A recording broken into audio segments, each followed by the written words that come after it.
Greetings everyone, today is Halloween, so I would like to wish you a happy Halloween or a good Halloween.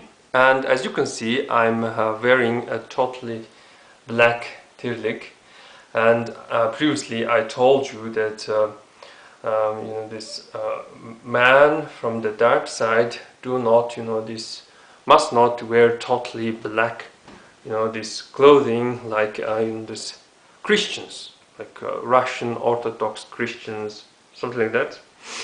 And today I would like to continue talking about the clothing, and I would like to talk about this shaman's armor and about the clothing.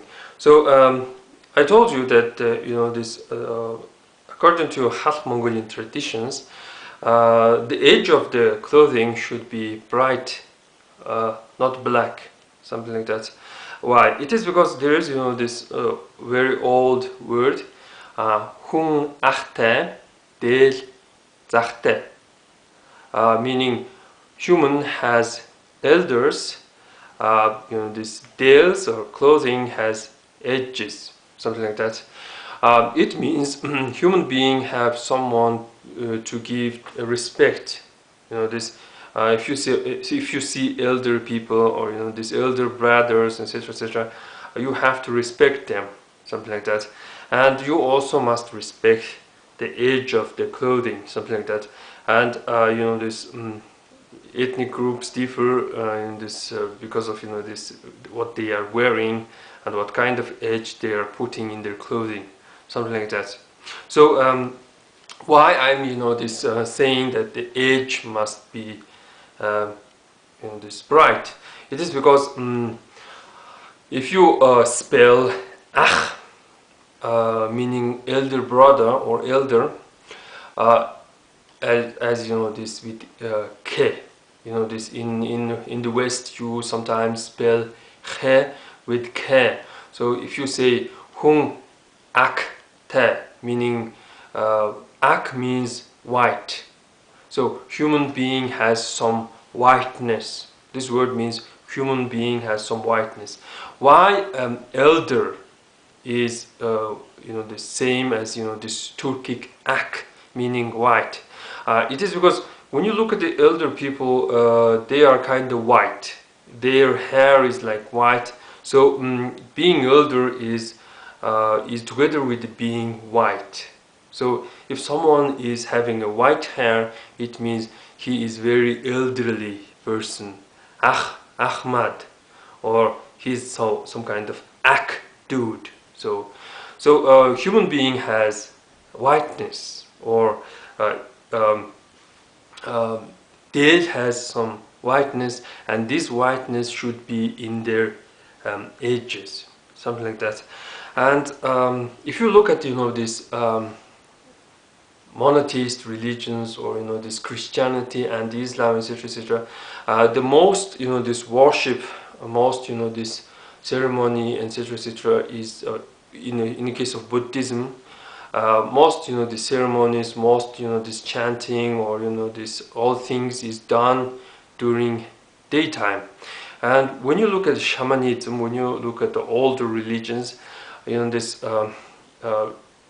rituals and the worship and everything is done during the night time. So during the night time, you feel more frightened. You feel more spiritual, and the fires burn more brightly. And during the daytime, there's only one, the sun. You cannot see other, the suns. You cannot see other, these bright stars in the sky. But during the night time, you can see all those, these bright stars, and most of them is of course distant suns. So during the night time you see more light. So I guess this in the movie Game of Thrones, this there is the witch, this she likes to make her this ritual naked, And someone asked, you know, this if your God is God of light, why you are doing your, you know, this stuff in the night, in the dark, something like that. Well, it is because in the dark you have more you know, the suns, more, you know, these stars, etc., etc., and you know, this the sky is showing his true face, something like that. So there is no need to be afraid of the dark, something like that. So about, you know, this shaman's armor, I did watch, you know, this documentary on some so-called Wiccan religion, a new type of religion in Britain, and I noticed that, you know, the founder of this religion says in order to make, you know, this magic, in order to make a spell, you need to be naked. That's totally, you know, this opposite of what you know, this shamanism stands for. You know, this shaman needs an armor. Shaman needs all those, you know, this enchanted, you know, this stuff, you know, this you know, these symbols of ancestors, etc., etc., on him, and he needs an armor. So in order to make a magic, you need a proper armor, something like that. So let us, you know, this go back to this, you know, this word. Human being has elders, and clothing has the edges, something like that. So during the night time, the sky is going to be, you know, somewhat dark, and the edge is going to be bright. It is because sun is like setting, and sun is about to, you know, this rise.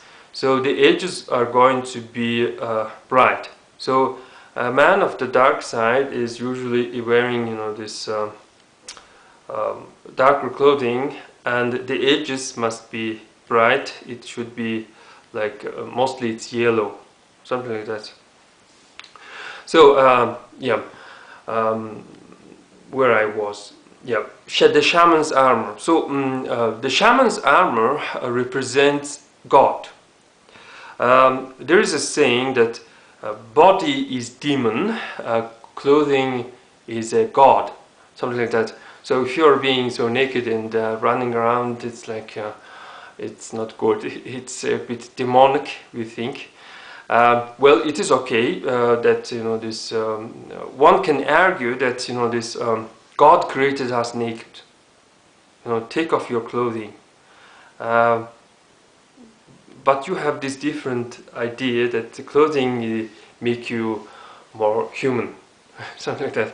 So you are saying, no, I'm not going to, you know, this undress, something like that. So the shaman's armor. The shaman's armor should represent a god, since nature is you know, this our god, or the sky is our god. Usually, sky or earth is represented in the shaman's armor.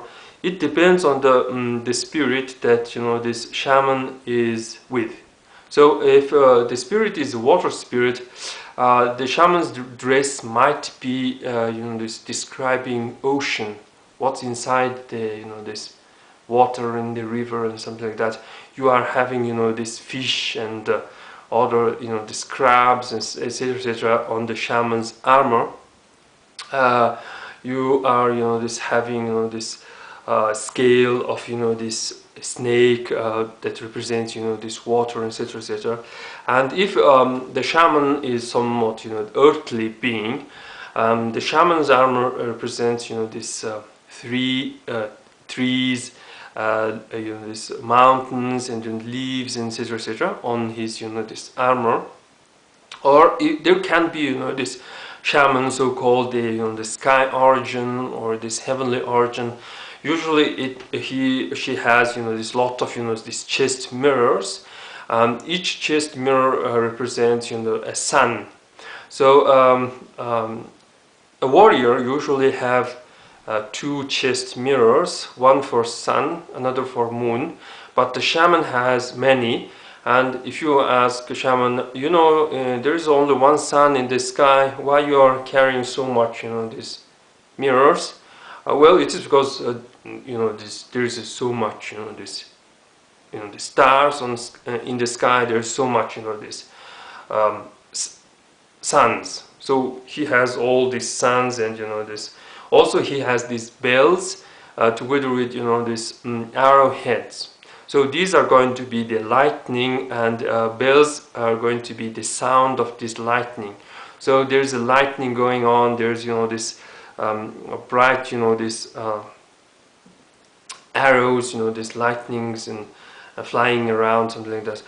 So if you think that you are just possessing everything, you can start from this. You simply draw a picture. In the bottom there is going to be rivers and mountains. There is these animals, and you can have even a castle, and there is some village, and about this castle there is a dragon or a phoenix or griffin is flying, and there is clouds with lightning, and about this there is the sun and moon, the stars, etc., etc. And you take this picture and you make it into a fabric, and you are making a shaman's this dress. So you are dressed. This dress represents the world, whole world, and you are going to be a Superman. Basically, you're Superman, and you are looking at this world from very above. That the earth and this animals is very in the bottom of your this clothing, and there is a sky, and these stars on your shoulders, etc., etc., and you are like looking down. So this is basically this ideas on how you make this shaman's armor. So the shaman's armor is going to differ from person to person. It depends on the voice he's hearing. So you are free what to depict in your clothing, something like that. Well, that's going to be pretty much for today, and have a nice Halloween, and thanks for watching.